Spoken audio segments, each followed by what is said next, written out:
À vrai dire, au moment de vous aborder tout à l'heure, j'ai un peu hésité.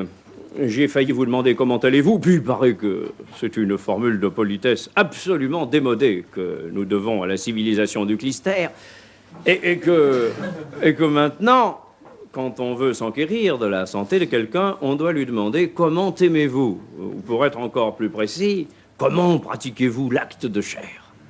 Ah, je sais, c'est une proposition qui peut paraître un peu abrupte, mais c'est surtout une certitude, n'est-ce pas? C'est une certitude qui nous vient des États-Unis, car vous savez qu'eux sont très en avance. Nous qui sommes très en retard en Europe, nous contentons de pratiquer la chose le plus souvent que nous pouvons, et sous tous les angles imaginables.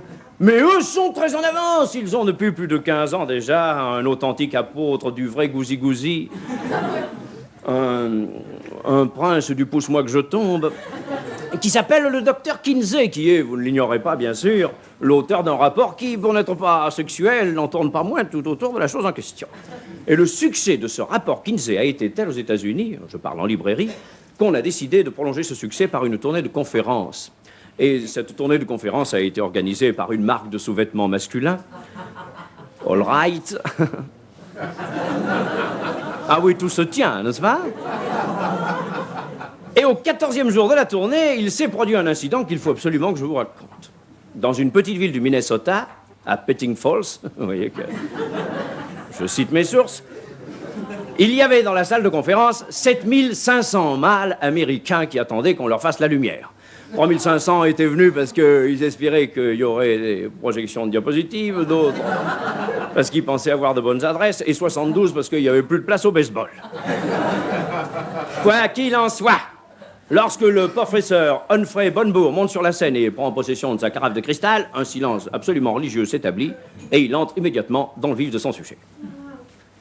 Gentlemen, il y a quelques dizaines de milliers d'années, alors que le Diplodocus faisait les 100 pas sous l'emplacement actuel de cette building, on peut se poser la question, on peut se demander qu'est-ce que c'était le mâle américain? Eh bien, le mâle américain était un type parfaitement heureux, n'est-ce pas? Il vivait à la tête d'un troupeau de femelles, et quand le désir faisait passer dans sa prunelle le tendre regard du myope, il lui suffisait de gifler un derrière au passage, et l'affaire était aussitôt dans le sac, in the bag. En Amérique, ça fait beaucoup rire. Malheureusement, les choses ont beaucoup changé. Qu'est-ce que c'est devenu le type américain du néolithique? C'est devenu peu de choses. C'est une créature vouée au matriarcat, un type qui est voué aux besognes ménagères pour pouvoir remplir ses devoirs conjugaux, qui ne se déplace jamais sans un petit tablier à fleurs et une lavette à vaisselle de peur de rater une occasion. Oh, le rapport Kinsey est absolument formel. Pour que le mâle américain soit en parfaite santé, il serait absolument souhaitable qu'il pratiquât l'amour au moins une fois par jour, c'est-à-dire 365 fois par an. Je suis malheureusement, gentlemen, au regret de vous dire que ce type-là n'existe plus sur le territoire des États-Unis. Ça jette un froid. Heureusement, au 4e rang se lève un type superbe qui fait « Ah pardon, si, moi !» Superbe. Un coup comme ça, l'œil humide, la lèvre de même, les deux mains tendues en coupe vers une mamelle potentielle, le rein cambré dans le geste auguste du reproducteur, enfin. Le professeur lui dit « 365 fois par an, vous ?» Il dit « Moi !»